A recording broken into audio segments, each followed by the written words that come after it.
कुल्लू जिला के Dobhi paragliding site denotify होने से क्षेत्र के लोगों का कारोबार प्रभावित हुआ है। पर्यटन विभाग के द्वारा डोभी में पैराग्लाइडिंग के लिए टेक ऑफ साइट पास की थी, जहां पर राजस्व रिकॉर्ड में कुछ कमी के कारण इस साइट को डीनोटिफाई किया है, जिसके बाद क्षेत्र के 35 पैराग्लाइडिंग ऑपरेटरों के साथ 300 से अधिक पैराग्लाइडर पायलट सहित हजारों लोगों का कारोबार ठप हो गया है। वहीं पायलट विनय कुमार ने कहा कि डोभी में paragliding take off site denotify हुई है, जिसके बाद 2 दिनों से कारोबार बंद है। उन्होंने कहा कि ऐसे में सभी पैराग्लाइडिंग ऑपरेटर व पायलटों की मांग है कि सरकारी पैराग्लाइडिंग टेक ऑफ साइट और लैंडिंग साइट को जल्द पास किया जाए। उन्होंने कहा कि ऐसे में सभी पैराग्लाइडिंग ऑपरेटर व पायलटों की मांग है कि सरकारी पैराग्लाइडिंग टेक ऑफ साइट और लैंडिंग साइट को जल्द पास किया जाए, ताकि क्षेत्र के हजारों लोगों का व्यवसाय चल सके। वहीं डोभी पैराग्लाइडिंग एसोसिएशन के अध्यक्ष सिकंदर ठाकुर ने कहा कि इससे पूर्व पर्यटन विभाग के माध्यम से प्रदेश सरकार को सरकारी टेक ऑफ और लैंडिंग साइट को लेकर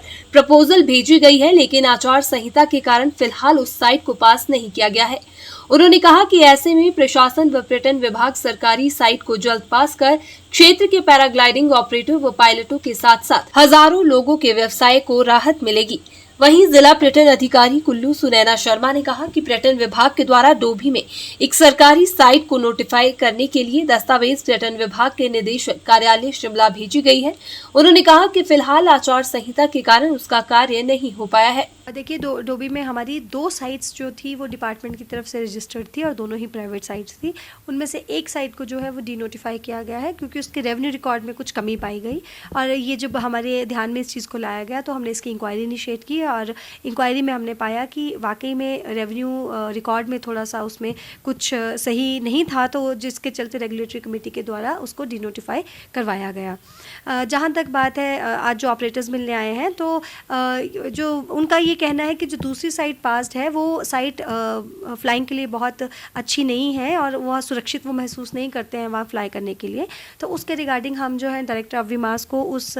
साइट की टेक्निकली उसको रीवैल्यूएट करने के लिए जो रिक्वेस्ट कर रहे हैं, ताकि जैसे भी तथ्य हैं उसके बारे में उसके आधार पे उस पर कार्रवाई की जाए। इसके अतिरिक्त उन लोगों की मदद करने के लिए रेगुलेटरी कमेटी की पिछली मीटिंग में ये फैसला किया गया था कि एक कोई अच्छी अन्य साइट जो है वो ढूंढी जाएगी और उसको जो है वो पास करवाया जाएगा। तो इसलिए इसके लिए हमने एक गवर्नमेंट साइट जो है वो आइडेंटिफाई की थी और उसकी सारी की सारी प्रक्रिया पूरी करके वो हमने नोटिफिकेशन के लिए जो है वो डायरेक्टरेट ऑफ टूरिज़्म में भेज दी है, जो कि कोड ऑफ कंडक्ट के चलते अभी जो है वो पेंडिंग पड़ा है कार्य। और जैसे ही इस साइट की जो नोटिफिकेशन होगी तो यहाँ के डोभी के जितने भी पैराग्लाइडर पायलट्स और ऑपरेटर्स हैं उनके लिए एक सरकारी साइट जो है वो अवेलेबल हो जाएगी, जो कि सुरक्षित साइट भी है और सबके लिए जो वो फ्री ऑफ कॉस्ट अवेलेबल हो जाएगी। ये काफ़ी बड़ा एक माध्यम है रोजगार का कुल्लू में, जैसा कि आप जानते हैं, और तकरीबन 33 ऑपरेटर जो हैं वो डोभी की साइड से जुड़े हुए हैं और प्रत्येक ऑपरेटर के पास कम से कम 5 या 10 पायलट्स जो रहते हैं जो फ्लक्चुएट होते रहते हैं। तो आप मान के चलिए कि 150 से 200 के जो लोग ऐसे हैं जो कि डायरेक्टली इससे जुड़े हुए हैं। इसके अतिरिक्त क्योंकि वहाँ पैराग्लाइडिंग एक्टिविटी होती है, तो चाहे टैक्सी सर्विसेज हों, चाहे आसपास के होटल्स हों, उनको मिला के तो रोज़गार की जो संख्या है वो काफ़ी अधिक हो जाती है। ये हमारे जो ये पायलट लोग हैं, जो एसोसिएशन है और ये जो प्रधान है हमारे, इन लोगों ने जो है फाइल जो है शिमला भेज दी हुई है। तो ये लोगों का मानना ये है कि इस फाइल के ऊपर जल्दी से जल्दी गवर्नमेंट अमल करे और जल्दी से जल्दी जो है पायलटों को जो है साइट ओपन करके दी जाए, गवर्नमेंट साइट, क्योंकि उससे क्या है कि इन लोगों को टेक ऑफ के और लैंडिंग के पैसे नहीं देने पड़ेंगे। तो इसमें दूसरा प्रॉब्लम ये है कि इस वक्त यहाँ पर डायरेक्टली मेरे हिसाब से डायरेक्टली भी कम से कम मिनिमम जो है 3000 लोग जो है इसमें जुड़े हुए हैं। इनडायरेक्टली मनाली में जो ऑफिसेज हैं, जो होटल्स हैं, जो टैक्सी ड्राइवर्स हैं, इस तरह की बात करो तो कम से कम जो है 10,000 लोग इसमें रोजगार कमाते हैं।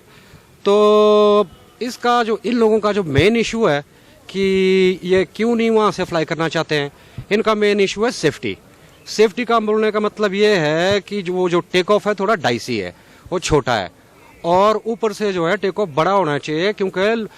पायलटों का जो यहाँ पे जो वर्किंग इस फील्ड से जुड़े हुए हैं उनकी संख्या बहुत ज़्यादा है। तो एक जो छोटा सा टेक ऑफ है उनको वो कॉपरेट नहीं कर पाएंगे वो उससे। और लैंडिंग का भी सेम इशू है इनका, यही कि इनका बोलने का मतलब यही है कि जी हाँ जो लैंडिंग है छोटी है हमको बड़ी लैंडिंग दी जाए और बड़ा टेक ऑफ दिया जाए, जिससे कि आपका जो सेफ्टी का जो लेवल है, मार्जिन ऑफ सेफ्टी उससे बढ़ जाता है। सबसे बड़ा तो इनका सेफ्टी का इशू है। दूसरा इसमें यह है कि अगर एक ही टेक ऑफ से और एक ही छोटी सी लैंडिंग से आप लोग उड़ते हो तो आपका जो है टाइमिंग उसमें बहुत ज़्यादा बर्बाद हो जाता है, तो आप उतने ज़्यादा लोगों को कोऑपरेट नहीं कर पाते हो। तो इसलिए दो इशू है इनके, एक तो सेफ्टी, दूसरा क्या है कि इतने सारे लोगों को ये कोऑपरेट नहीं कर सकते, अकोमोडेट नहीं कर सकते वहाँ। तो सबको अकोमोडेट करने के लिए इनका बोलने का मतलब ये, और सेफ्टी को ध्यान में रखते हुए इनका बोलने का मतलब ये है कि इनको बड़ा टेक ऑफ दिया जाए जो कि सेफ एनफ हो, और लैंडिंग इनको बड़ी दी जाए। और उसके लिए जो है ये लोग फाइल शिमला भेज चुके हैं। हो सकता है कोड ऑफ कंडक्ट लगने की वजह से उसके ऊपर अमल नहीं किया हो, तो हम चाहते हैं कि गवर्नमेंट जल्दी से जल्दी इस चीज़ को कर दे। कल हमारे प्रधान वगैरह, मैं तो नहीं था, ये लोग डीसी ऑफिस गए हुए थे, तो डीसी ऑफिस से इनको ये आश्वासन मिला है कि जल्दी से जल्दी 1-2 दिनों में जो है इसके ऊपर अमल कर दिया जाएगा और इनको जो है फ्लाइंग की परमिशन जो साइट दी जाए। और तब तक ये लोग काफ़ी रुष्ट हो चुके हैं, इन्होंने जो है पैराग्लाइडिंग अभी फिलहाल बंद रखी।